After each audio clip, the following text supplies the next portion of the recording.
Marie-Constance Maillard, ingénieure informatique de formation, elle passe 10 ans comme responsable fonctionnelle au sein d'une équipe projet. En 2014, elle décide de changer son mode de vie. Elle sort donc Violette Mirgue, une petite souris toulousaine. Je ne suis pas du tout illustratrice de formation, je suis ingénieure informatique. Et en fait, après 10 ans de bons et loyaux services dans l'aéronautique, j'ai fait un burn-out, j'ai eu un accident de voiture et j'ai tout plaqué pour dessiner des souris. Non, plutôt de la bienveillance. Je suis restée en très très bons termes avec mon ancienne entreprise. Donc non, même je dédicace encore au marché de Noël Airbus, je vois d'anciens clients. Donc non, tout ça se fait dans la bienveillance, donc c'est chouette. Pas du tout. Si c'était à refaire, non. Le burn-out, c'est pas un passage facile, mais sans ça, j'aurais jamais osé lâcher un job de cadre, donc non, c'était plutôt au final une bénédiction pour moi. J'étais très créative petite, je dessinais beaucoup, c'était je pense mon passe-temps préféré. Puis après en grandissant, je l'ai un peu laissé de côté et je l'ai retrouvé finalement assez tard, mais bon, mieux vaut tard que jamais. Et bien en fait, je cherchais un livre sur Toulouse pour mes enfants et j'en trouvais pas. Et pour moi, c'était aberrant qu'il n'y ait pas de livre sur Toulouse. Et donc j'ai une amie illustratrice qui m'a dit écoute, t'es arrêtée. En fait, je venais d'avoir mon accident de voiture, donc j'avais un petit souci de santé. Et j'ai dessiné Violette, le Capitole et Saint-Cernin. Et j'ai regardé un peu les maisons d'édition qu'il y avait à Toulouse et j'ai choisi Priva. Et j'ai téléphoné en fait pour savoir si je pouvais leur déposer mon projet. Et j'ai eu la grande chance de tomber directement sur le directeur des éditions Priva, donc c'est hyper rare qu'il décroche. Et en fait, je l'ai presque un petit peu engueulé qu'il n'y ait pas de livre sur Toulouse. Et du coup, il m'a dit j'ai pas trop l'habitude qu'on me parle sur ce ton, vous piquez ma curiosité, venez me voir à 15h. Et voilà, de fil en aiguille, tout s'est fait comme ça en fait. Ils faisaient pas de jeunesse chez Priva et je pense que tout le monde était content de faire un truc un peu différent. Ça a changé de leur ligne éditoriale habituelle, tout en gardant un peu leur spécificité, parce qu'ils font plein de beaux livres sur le patrimoine. Donc là, c'était le patrimoine, mais pour les enfants. Et en fait, ils m'ont très gentiment expliqué tout ce que j'avais besoin de savoir pour faire des livres pour enfants. Il y a tout un tas de petites règles. Et donc, l'éditrice qui s'occupait de Violette à l'époque s'occupe toujours de Violette 10 ans après. Un dessin qui évolue parce que l'avantage de partir de zéro, c'est que la marge de progression elle est quand même assez énorme. Donc au fur et à mesure des tomes, je prends confiance, je dessine Violette dans différentes positions, je maîtrise plus de choses dans le dessin.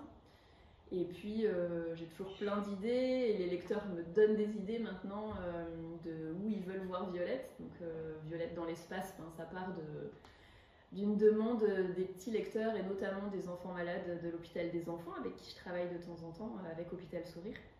Et voilà, donc suivant les destinations où elle me fait voyager, pour moi c'est à chaque fois des nouveaux challenges de dessin. Quand j'ai commencé, ils étaient vraiment dans la tranche d'âge de mes lecteurs, donc effectivement c'était vraiment mes premiers lecteurs et ceux qui cherchaient le petit fromage qu'on a oublié de cacher juste avant que ça parte en impression. Maintenant ils sont grands et je pense que Violette c'est un peu leur petite sœur. Je suis une grande fan du TGS en tant que visiteuse, mais c'est la première fois que je bascule du côté obscur de l'autre côté et j'ai hâte. On aura un stand de souris qu'on va décorer sur le thème du dernier album qui est Violette à Tokyo. On a prévu de distribuer plein de goodies, de mettre à disposition plein de petites activités autour du Japon pour les enfants. Voilà, et je vais peut-être venir dédicacer, déguiser. Who knows. On verra. Je pense pas que le TGS y ait forcément beaucoup d'enfants de l'âge de mes lecteurs, mais par contre je pense qu'il y a beaucoup de jeunes parents bercés à la pop culture qui vont peut-être avoir envie d'acheter des livres, notamment dans le tome de Violette à Tokyo où j'ai glissé plein de clins d'œil au manga, au Japon, aux jeux vidéo. Et voilà, c'est un test, on va voir, mais oui, je pense que ça va bien se passer. Nous, dans la chaîne du livre, l'auteur et l'illustrateur, on est celui qui prend la plus petite part de rémunération.